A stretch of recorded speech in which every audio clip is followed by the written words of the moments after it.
What's going on, guys? It is time for some more Minnesota Vikings franchise, and right now you're probably wondering why I'm showing you guys the stats for the game against the Redskins, as the next episode in the series was supposed to be that game. And I'm doing this because I had a lot of issues this week with that video file. I could not bring it into Vegas. It would make Vegas crash. I tried it over 10 times. I tried converting the file to something else, and that wouldn't work either. And so there was nothing left for me to do, really. So I had to just skip this game. It's something I don't want to do and something I hope doesn't happen in the future. It's the first time I've ever encountered this where a video file just Vegas did not like it at all. And it wasn't like too big. It wasn't bigger than any of my other files. I was using files that were bigger than that, and I've tried everything else that I've saved so far, and I haven't seen any other issues. So I'm hoping this is just a fluke, a one-time thing, and maybe I shut off my PVR or something and it was still trying to finish off the file. I have no idea what caused it, but we got the victory, and that's why I really wanted to show the game, because it's been a tough year, and to show this victory would have been big. And Vontaze Burfict, I thought he had a shot for player of the week on defense. He had a sack, an interception, 10 tackles. Very good game, and it was a solid victory for our team, but we did lose Jamel Fleming in that game now for 2 weeks, so without our top corner, that definitely hurts our pass secondary. And if you're wondering how I showed the stats of that game, even though I lost the file, you can go back into your team schedule and pull up the stats and the scoring summary for every game you've played in the season. And here's an update on the NFC North. We are 5-6, and the Packers play the Bears. So with a win, no matter what, we gain ground on at least one team this week. And the Cardinals are coming off a loss to the Indianapolis Colts by 1 point, and Kevin Kolb is still their quarterback, and Ryan Williams is their running back. Their leading receiver in that game was Andre Roberts with 61 yards. And so going forward, obviously without Jamel Fleming, he's the guy who we usually have on the #1 receiver, and going against Larry Fitzgerald, that's an issue of concern because I have a little bit of uncertainty with my other defensive backs and who I really like in the #2 and 3 spot. And so it's going to take a little bit of getting used to without Jamel for these 2 games, but hopefully we can get through it and get a victory here at home to go back to 500. So into the action we go. Kevin Kolb out of the shotgun. He has great protection. He's going to find Ryan Williams on the right side, coming out of the backfield wide open for an early 16-yard connection. And then the handoff is to Anthony Dixon, and he's going to pick up a short gain and a first down. So now 1st and 15 from the 32-yard line. Handoff goes to Anthony Dixon, and there is Vontaze Burfict, playing well as of late, getting a lot of tackles, and he's who I usually control on defense now. So maybe that has something to do with it, but now here's what I was talking about before. #1 receivers, and without Jamel Fleming, this could be a problem. Touchdown Larry Fitzgerald, and they have the ball back later, and Ryan Williams is loose and up past midfield, tackle at the 47-yard line. Obviously, run defense has been our Achilles heel this year on this team overall, and then Larry Fitzgerald is wide open once again, so obviously to start this game, it is not working with our secondary. 3rd and 3, a pitch to Ryan Williams. He will get the first down, tackled by Donald Butler. I'll perhaps change his number one of these episodes when I actually remember, but now Anthony Dixon has the handoff, and he's going to score a touchdown for the Cardinals, and they take an early 14-0 lead. So now we're looking for something from our offense, a handoff to Adrian Peterson, a nice cut, and a first down. I wish I could have showed that last game because he had 2 great touchdown runs and one was just ridiculous. Now 2nd and 6, Ponder is sacked by Calais Campbell back at the 36-yard line, so 3rd and 14. And now Minnesota looking for a conversion, and that quick pass to Devine is incomplete. So Minnesota, not much going for him here in the first half. And I did lower the quarter length, and I'm experimenting to see if I get around 120. But now going deep is Kevin Kolb, and Alphonso Smith cannot cover Austin Pettis. If you remember Season 1 in this series, you've been following for that long, I had Pettis on this team, and now we have some issues. We've got to figure out what to do. So Alphonso Smith, we're going to put D'Angelo Hall ahead of him, and Morris Claiborne's going to be the dime back. So Alphonso Smith will play sparingly, if any, in this game. So 3rd and 7 now for Ponder, and looking right, and that pass is going to be complete. Ruled a catch by Plaxico Burress, but it's quite obvious he was out of bounds, not even 1 foot in bounds, so easy overturn on that one. It is 21-0 Cardinals. So Austin Pettis, he's back at work. We got D'Angelo Hall on him now, but he still gets another catch, and now 1st and 10 from the 42-yard line.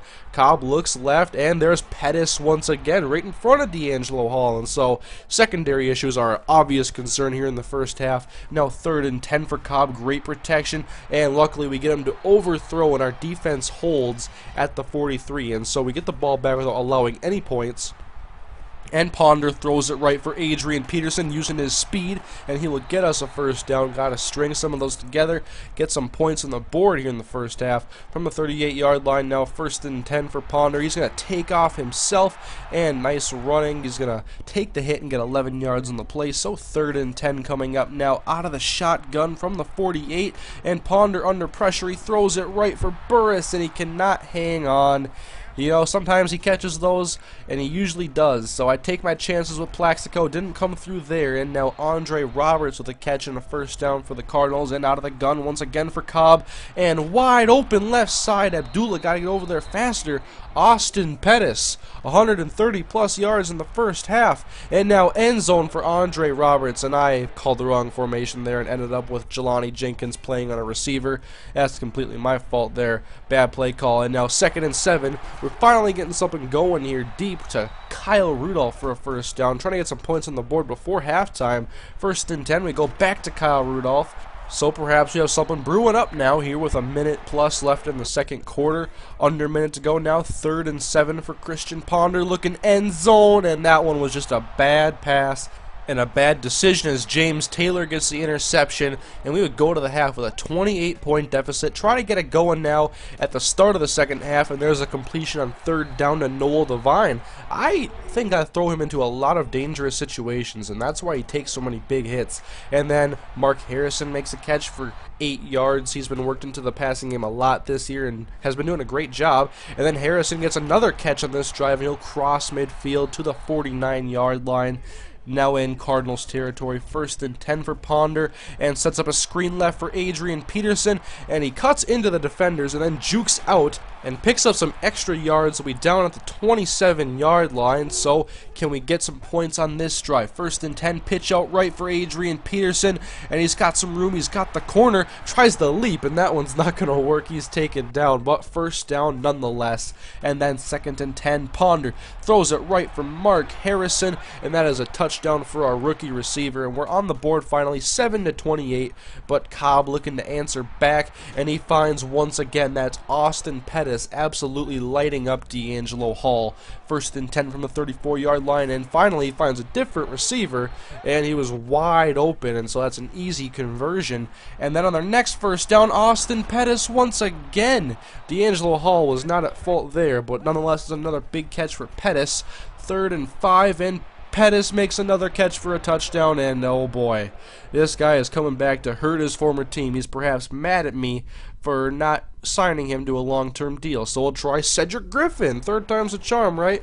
1st and 10 for Ponder, back at a 28-point deficit, and let's go deep, throw a bomb, Plaxico Burris, and that one is knocked away. Good pass defense. So we're near the beginning of the 4th quarter, and down 28, this is not a good situation.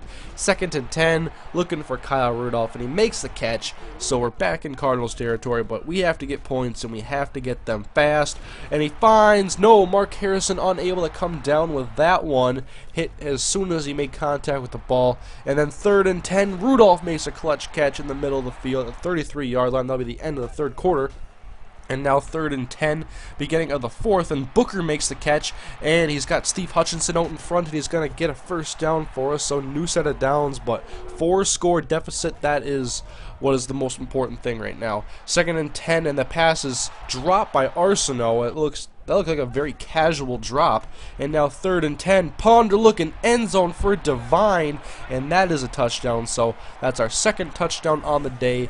Down by 3 scores now, and Longwell going to kick off, and we try to get him with a surprise onside kick, and Gerald McGrath is going to fall on it. I have never gotten one of those, by the way.